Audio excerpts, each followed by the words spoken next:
I cannot deny I came with rather lofty expectations, but from what I've seen, I'm justified in all my reservations. I must admit I came to Paris hoping I would find the height of tasteful music culture and society. Instead, I see that no one is discerning or refined. In fact, they're on the verge of impropriety. In Paris, I thought all the greatest minds would all align to share their thoughts on music and philosophy. Instead, they talk of nothing but coquetries and wine. In fact, the state of music's an atrocity, as you would see if you would come and visit me. In truth, my dear, the orchestra's in piteous decline. Although the violins are good, I find to my dismay, the crop of basses and violas are completely asinine, and the woodwinds are so flat they shouldn't play. Really, I have nothing nice to say. Yesterday, I saw Von Werber's Robin des Bois. What a miserable, vile, lousy, infamous quarterly. In all my life, I've never dreamed of such an offense. The tempi were all wrong. The bridesmaid's chorus was twice too fast. Agatha's aria was completely changed. It was an outrage. Really, in Paris, verbosity is of more value than a real musical education.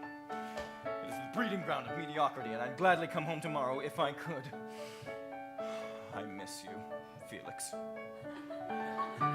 Outrageous! You go to Paris and you don't hear a single decent note? Dear brother, what seems clear to me is that your tendency towards criticism and fickleness has indeed developed brilliantly in Paris. Your letters are a web of petty nitpicking, and I would be remiss if I should not answer in kind to you. In all of Paris, surely even you cannot decry that there's a lack of talent and nothing to do. For Paris is much more than playing in the best salon. You haven't said a word about the Tuileries. Did you walk along the Seine, or see the Pantheon, or the fountains of the Medicis, or the murals of La Saint-Sulpice, or shop in the boulangeries, or gorge yourself in patisseries, or shop for cheese and fromageries? Really, Felix, you're exasperating.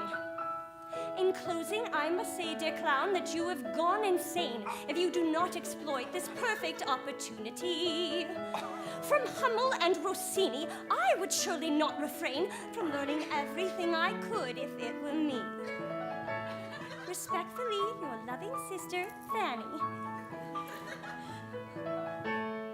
Fanny, I was furious with your last letter, and I've decided to send you the scolding you deserve. Time, that benevolent God will soften it and pour ointment in the wounds my burning rage inflicts upon you. You talk of nitpicking? Am I in Paris or are you? You. Well then, I should be the one to better judge it. The salons are a prime example of my discontent, for no one cares a hoot about the music. So I humor them with trifles and with silly devilment. Why should I try to pique their brains? They never use it. One woman tried to fan herself, and much to my dismay, the fan it made a clicking sound against the beat. I turned and frowned and raised my brow severely as I played.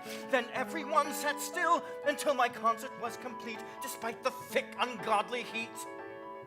Now that is power. But often when there's music, they're not listening at all. In fact, they play musical chairs and whisper fairy tales.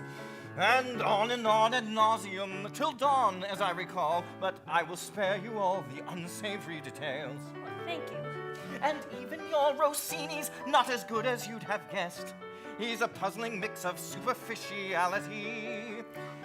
Surrounded by the ladies and so elegantly dressed, he has a rather roguish personality. Oh, Felix, you exhaust me. Why can't you see what I see when I decree there's good in gay Paris? Must I state the obvious? I must admit I came beer to Paris, hoping I would find a life of tasteful music, culture, and society. Instead, I see that no one is discerning or refined. In fact, they're on the verge of impropriety. In Paris, I thought all the greatest minds would all align to share their thoughts on music and philosophy. Instead, they talk of nothing but coquetries and wine. In fact, the state of music's an atrocity. The salons are a prime example of my discontent, for no one cares a hoot about the music. So I humor them with trifles and with silly devilment. What should I try to keep their brain? They never use it. But often when there's music, they're not listening at all. In fact, they play musical chairs and whisper fairy tales. And on ad nauseum till dawn, as I recall, but I will spare you all the untamed details. And even your Rossini's not as good as you have guessed. He's a puzzling mix of superficiality, surrounded by the ladies and so elegantly dressed. He has a rather rose personality, I must say you paint a picture of Ferrin. It's so inaccurate, I must admit. Made my point, n'est-ce pas? For you see milk and honey, and I see debauchery. It's rather obvious, and we shall disagree.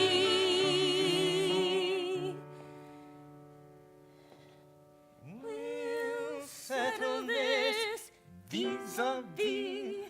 Until then, mon ami, I still remain your loving brother, Sister, Felix. Fanny.